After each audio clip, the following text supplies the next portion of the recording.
नपुंसक नौकरानी ने अपने मालिक को कैसे जाल में फंसाया।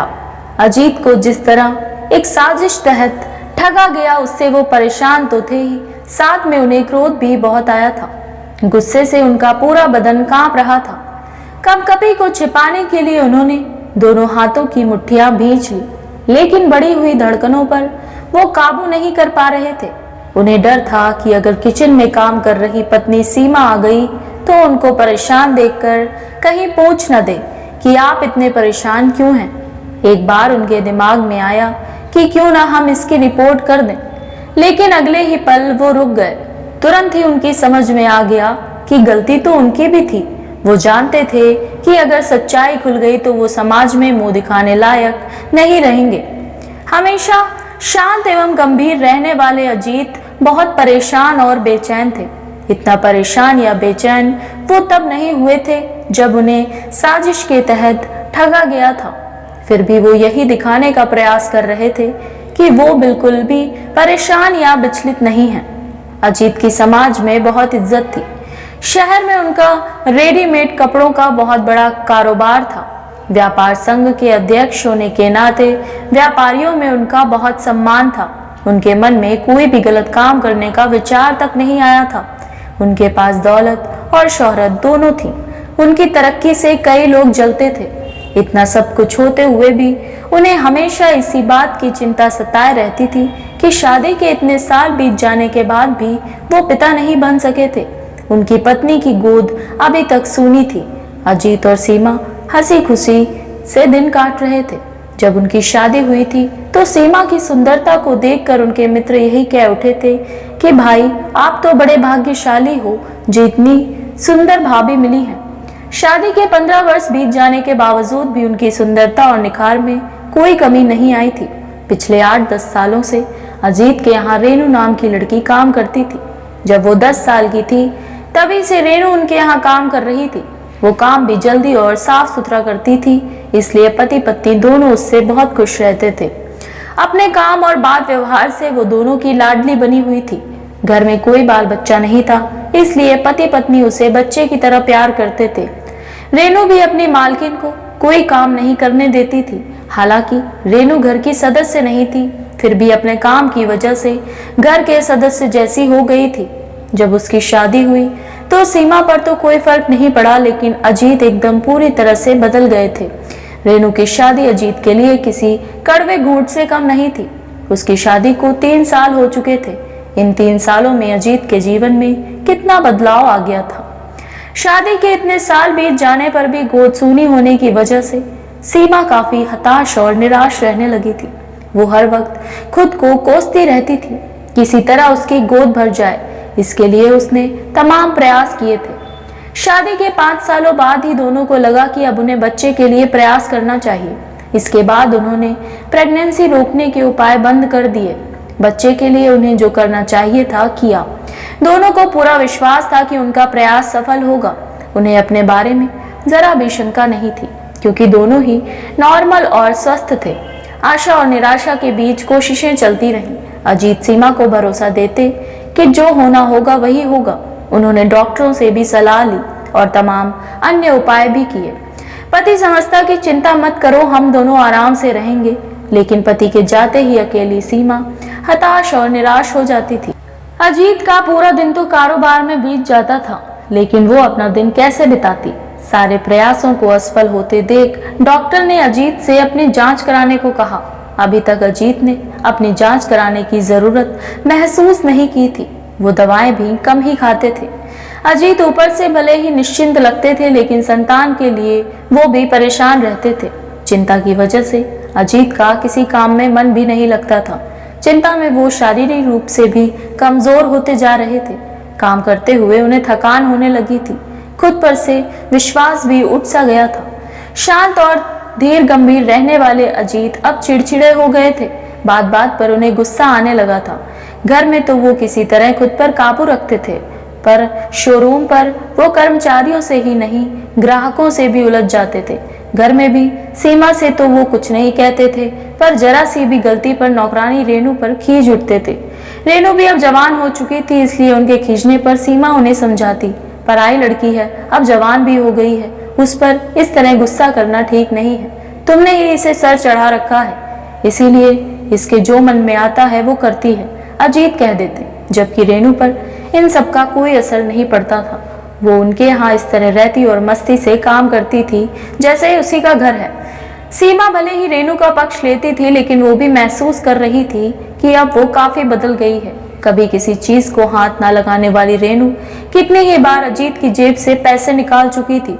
उसे पैसे निकालते देख लेने पर भी अजीत और सीमा अनजान बने रहते थे। इधर एक लड़का जिसका नाम जसवीर था अक्सर अजीत के बंगले के बाहर खड़ा दिखाई देने लगा था। सीमा ने जब उसे रेणु को इशारा करते देखा तो सीमा ने रेणु को तो टोका ही, साथ में उसे खूब डांट फटकारा भी। इससे उस लड़के का उधर आना जाना कम तो हो गया था, लेकिन बंद नहीं हुआ था। एक रात अजीत वॉशरूम जाने के लिए उठे तो उन्हें बाहर बरामदे से खुसुर फुसुर की कुछ आवाज आती सुनाई दी। खुसुर फुसुर करने वाले कौन हैं, जानने के लिए वो दरवाजा खोलकर बाहर आ गए। उनके बाहर आते ही कोई अंधेरे का लाभ उठाकर भाग गया था। उन्होंने लाइट जलाई तो रेणु को कपड़े ठीक करते हुए पीछे की ओर जाते देखा। ये सब देखकर अजीत को बहुत गुस्सा आया। उन्होंने सारी बात अपनी पत्नी को बताई तो उन्होंने भी रेणु को खूब डांटा, साथ ही चेतावनी भी दी कि दोबारा ऐसा नहीं होना चाहिए। इसके बाद रेणु का व्यवहार एकदम से बदल गया। वो अजीत और रेणु से कटी फटी तो रहने ही लगी और दोनों की उपेक्षा भी करने लगी। रेणु के इस व्यवहार से अजीत और सीमा को उसकी चिंता होने लगी थी। शायद इसी वजह से उन्होंने रेणु के माता पिता से उसकी शादी कर देने को कह दिया था। उनके साथ तो वो पहले जैसा ही व्यवहार करती रही, पर अजीत से वो हंस हंस कर इस तरह बातें करने लगी जैसे कुछ हुआ ही नहीं था। एक दिन तो रेणु ने हद ही कर दी। रोज की तरह उस दिन भी सीमा मंदिर गई थी। अजीत शोरूम पर जाने की तैयारी कर रहे थे, तभी एकदम से रेणु अजीत के पास आई और उनके गाल को चुटकी में भरकर बोली, आप कितने स्मार्ट हैं, मुझे बहुत अच्छे लगते हैं। पहले तो अजीत की समझ में ही नहीं आया कि ये क्या हो रहा है। जब समझ में आया तो हैरान रह गए। आज पहली बार उन्हें लगा कि रेणु अब बच्ची नहीं रही, जवान हो गई है। अगले दिन जैसे ही सीमा मंदिर के लिए निकली, रेणु ने दरवाजा बंद करके सोफे पर बैठे अजीत के बगल में आकर बैठ गई। उसने अपना हाथ अजीत की जांघ पर रखा तो उनका तन मन झनझना उठा। उन्होंने तुरंत मन को काबू में किया और उठकर अपने कमरे में चले गए। वो दिन कुछ अलग तरह से बीता। पूरे दिन रेणु ही उनके विचारों में घूमती रही। आखिर वो चाहती क्या है? एक विचार आता कि ये ठीक नहीं है, रेणु तो नादान है, जबकि वो समझदार है। कोई ऊंच नीच हो गई तो लोग उन्हीं पर थूकेंगे। जबकि दूसरा विचार आता कि जो हो रहा है होने दो, वो तो अपनी तरफ से कुछ नहीं कर रहे हैं, जो कर रही है वही कर रही है। अगले दिन सवेरा होते ही अजीत के दिल का एक हिस्सा सीमा के मंदिर जाने का इंतजार कर रहा था, जबकि दूसरा हिस्सा सचेत कर रहा था कि वो जो करने की सोच रहे हैं वो ठीक नहीं है। सीमा के मंदिर जाने पर रेणु दरवाजा बंद कर रही थी, तभी वो नहाने के बहाने बाथरूम में घुस गए। दिल उन्हें बाहर निकलने के लिए उकसा रहा था। रोकने वाली आवाज काफी कमजोर थी, शायद इसीलिए वो नहा धोकर जल्दी से बाहर आ गए। रेणु रसोई में काम कर रही थी। उसके चेहरे से ही लग रहा था कि वो नाराज है। अजीत सोफे पर बैठकर उसका इंतजार करने लगे, लेकिन वो नहीं आई। पानी देने के बहाने उन्होंने बुलाया। पानी का गिलास मेज पर रखकर जाते हुए उसने धीरे से कहा, नपुंसक। अजीत अवाक रह गए। रेणु के इस एक शब्द ने उन्हें झकझोर कर रख दिया। डॉक्टर के कहने पर उनके मन में अपने लिए जो संदेह था, रेणु के कहने पर उसे और बल मिला। उनका चेहरा उतर गया। उसी समय सीमा मंदिर से वापस आ गई। पति का चेहरा उतरा देखकर उससे पूछा, तबीयत ठीक नहीं है क्या? अजीत क्या जवाब देते? अगले दिन उन्होंने नहाने जाने में जल्दी नहीं की। जब सीमा मंदिर चली गई तो रेणु दरवाजा बंद करके अजीत के सामने आकर खड़ी हो गई। जैसे ही अजीत ने उसकी ओर देखा, उसने झट से कहा, मैं कैसी लग रही हूँ? बहुत सुंदर, अजीत ने कहा। रेणु अजीत की गोद में बैठ गई। वो कुछ कहते उससे पहले ही उनका हाथ अपने हाथ में लेकर पूछा, मैं आपको अच्छी नहीं लगती क्या? नहीं नहीं, ऐसी बात नहीं है, अजीत ने कहा। इसके आगे क्या कहें? ये उनकी समझ में नहीं आया तो सीमा के आने की बात कहकर उसे उठाया और जल्दी से बाथरूम में घुस गए। इसी तरह 2-3 दिन चलता रहा। अजीत अब पत्नी के मंदिर जाने का इंतजार करने लगे। अब रेणु की हरकतें उन्हें अच्छी लगने लगी थी। क्योंकि 40 के करीब पहुंच रहे अजीत पर एक 18 साल की लड़की मर रही थी। यही अनुभूति अजीत को पतन की राह की ओर उतरने के लिए उकसा रही थी। उनका पुरुष होने का अहम बढ़ता जा रहा था, खुद पर विश्वास बढ़ने लगा था। इसके बावजूद वो खुद को आगे बढ़ने से रोके हुए थे। पर एक सुबह वो दिल के आगे हार गए। जैसे ही बगल में बैठी वो होश खो बैठे। नहाने गए तो उनके ऊपर जो आनंद छाया था वो अपराध बोध से घिरा था। पूरे दिन वो सही गलत की गंगा में डूबते उतराते रहे। अगले दिन वो सीमा के मंदिर जाने से पहले ही तैयार हो गए। सीमा हैरान थी, जबकि रेनू उन्हें अजीब निगाहों से ताक रही थी। अजीत उसकी ओर आकर्षित हो रहे थे, लेकिन आज दिमाग उन पर हावी था। दिमाग कह रहा था, लड़की तो नासमझ है, उसकी बुद्धि भी क्या घास चरने चली गई है, जो अच्छा बुरा नहीं सोच पा रहा है। उसने जो किया है वो ठीक नहीं है। अब उन्हें अपने किए पर पछतावा हो रहा था। ये पछतावा तब ज्वालामुखी बनकर फूट पड़ा जब सीमा के मंदिर जाने पर रेनू ने अजीत को बताया कि इस महीने उसे महीना नहीं हुआ। अब वो क्या करे। ये सुनकर अजीत पर तो जैसे आसमान टूट पड़ा था। धरती भी नहीं फटने वाली थी कि वो उसमें समा जाते। उन्हें खुद से घृणा हो गई। उन्होंने एक लड़की की जिंदगी बर्बाद कर दी थी। इस अपराध बोध से उनका रोम रोम सुलग रहा था। लेकिन अब पछतावे से कुछ होने वाला नहीं था। अब तो समाधान ढूंढना था। उन्होंने रेनू से कहा, तुम्हारी जिंदगी बर्बाद हो उसके पहले ही कुछ करना होगा। मैं दवा की व्यवस्था करता हूँ, तुम दवा खा लो, सब ठीक हो जाएगा। लेकिन रेनू ने कोई भी दवा खाने से साफ मना कर दिया। अजीत उसे मनाते रहे, पर वो जिद पर अड़ी थी। अजीत की अंतरात्मा कचोट रही थी कि उन्होंने कितना घोर पाप किया है। आज तक उन्होंने जो भी भलाई के काम किए थे, इस एक काम ने सारे कामों पर पानी फेर दिया था। वो पापी हैं। चिंता और अपराध बोध से ग्रस्त अजीत को रेनू ने दूसरा झटका ये कहकर दिया कि उसके पापा उनसे मिलना चाहते हैं, जो ना सुनना चाहिए। पर सुनने की तैयारी के साथ अजीत रेनू के घर पहुंचे। हमेशा अजीत के सामने हाथ जोड़कर सिर झुकाए खड़े रहने वाले प्रसाद ने उन पर हाथ भले ही नहीं उठाया, पर खूब खरी खोटी सुनाई। अजीत सिर झुकाए अपनी गलती स्वीकार करते रहे और प्रसाद से कोई रास्ता निकालने की विनती करते रहे। अंत में प्रसाद ने रास्ता निकाला कि वो रेनू की शादी की और अन्य खर्चों के लिए पैसे दे दें। हाँ, जितने पैसों की जरूरत पड़ेगी मैं दे दूंगा। राहत महसूस करते हुए अजीत ने कहा, कब करनी है शादी? अगले सप्ताह। जसवीर का कहना है, ऐसे में देर करना ठीक नहीं है। जसवीर? वही जो आवारा लड़कों की तरह घूमता रहता है। तुम्हें वही नालायक मिला है शादी के लिए? वो नालायक आपसे तो अच्छा है, जो इस हालत में भी शादी के लिए तैयार है।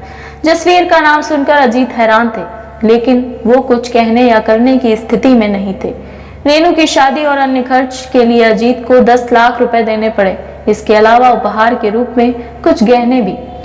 शादी के बाद रहने की बात आई तो अजीत ने अपना बंद पड़ा फ्लैट खोल दिया।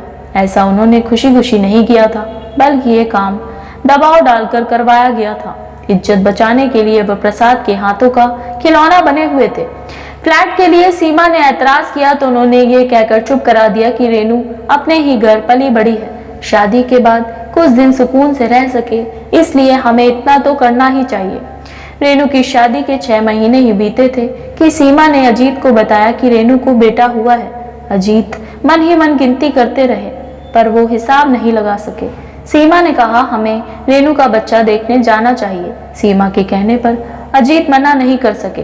वो पत्नी के साथ रेनू के यहाँ पहुंचे तो जसवीर बच्चा उनकी गोद में डालते हुए बोला, एकदम बाप पर गया है। अजीत कांप उठे। सीमा ने कहा, देखो ना, बच्चे के नाक नक्श जसवीर जैसे ही हैं। अगले दिन जसवीर ने शोरूम पर जाकर अजीत से कहा, आप अपना बच्चा गोद ले लीजिए, इसमें कोई बुराई तो नहीं है, पर सीमा से पूछना पड़ेगा। अजीत को जसवीर का प्रस्ताव उचित ही लगा था, लेकिन जसवीर ने शर्त रखी थी कि जिस फ्लैट में वो रहता है वो फ्लैट उसके नाम कराने के अलावा काम धंधा शुरू करने के लिए कम से कम 25 लाख रुपए देने होंगे। अजीत को सब कुछ समझ में आ गया था। उन्होंने पैसा कम करने को कहा तो वो ब्लैकमेलिंग पर उतर आया। कारोबारी अजीत समझ गए कि अब खींचने से कोई फायदा नहीं है। उन्होंने सीमा से बात की। थोड़ा समझाने बुझाने पर वो रेनू का बच्चा गोद लेने को राजी हो गई। बच्चे को गोद लेने के साथ साथ अपने वकील को उन्होंने फ्लैट रेनू के नाम कराने के कागज तैयार करने के लिए कह दिया। 25 लाख देने के लिए अजीत को प्लॉट का सौदा करना था। इसके लिए उन्होंने प्रॉपर्टी डीलर को बता दिया था। इतना सब होने के बावजूद सीमा का मन अभी पराया बच्चा गोद लेने का नहीं हो रहा था, इसलिए उसने अजीत से कहा, बच्चा गोद लेने से पहले आप एक बार अपनी जांच करा लीजिए। अजीत ने सोचा, उनका टेस्ट तो हो चुका है, उन्हीं के पुरुषत्व का नतीजा है रेनू का बच्चा। फिर भी पत्नी का मन रखने के लिए उन्होंने अपनी जांच करा ली। इस जांच की जो रिपोर्ट आई उसे देखकर अजीत के होश उड़ गए। वो खड़े नहीं रह सके तो सोफे पर बैठ गए। तभी उन्हें एक दिन रेनू की फोन पर हो रही बात समझ में आ गई, जिसे वो उन पर डोरे डालते समय किसी से कर रही थी। रेनू ने जब पहली बार अजीत का हाथ पकड़ा था तब उन्होंने उसे कोई भाव नहीं दिया था। इसके बाद उसने फोन पर किसी से कहा था, तुम्हारे कहे अनुसार कोशिश तो कर रही हूँ, प्लीज थोड़ा समय दो। तब तक वो वीडियो। तभी अजीत वहां आ गए। उन्हें देखकर रेनू सन्न रह गई थी। उसे परेशान देखकर उन्होंने पूछा, क्या हुआ? रेनू ने बहाना बनाया कि वो किसी सहेली से वीडियो देखने की बात कर रही थी। अब अजीत को समझ में आया कि उस समय रेनू की जसवीर से बात हो रही थी। रेनू का कोई वीडियो उसके पास था जिसकी बदौलत वो रेनू से उसे फंसाने के लिए दबाव डाल रहा था। रिपोर्ट देखकर साफ हो गया था कि रेनू का बच्चा जसवीर का था। उन्हें अपनी मूर्खता पर शर्म आई, लेकिन उन्होंने जो गलती की थी उसकी सजा तो उन्हें भोगनी ही थी। अजीत ने वकील और प्रॉपर्टी डीलर को फोन करके प्लॉट का सौदा और फ्लैट के पेपर बनाने से रोक दिया। अब ना उन्हें बच्चा गोद लेना था, ना फ्लैट रेनू के नाम करना था। अब उन्हें प्लॉट भी नहीं बेचना था। वकील और प्रॉपर्टी डीलर को फोन करने के बाद उन्होंने सीमा को बुलाकर कहा, सीमा, मेडिकल रिपोर्ट आ गई। रिपोर्ट के अनुसार मेरे अंदर बाप बनने की क्षमता नहीं है, मैं संतान पैदा करने में सक्षम नहीं हूँ। सीमा की समझ में नहीं आया कि उसका पति अपने नपुंसक होने की बात इतना खुश होकर क्यों बता रहा है। आशा करती हूँ आपको हमारी ये कहानी पसंद आई होगी। अगर हमारी कहानी पसंद आई हो तो हमारे चैनल को सब्सक्राइब करें।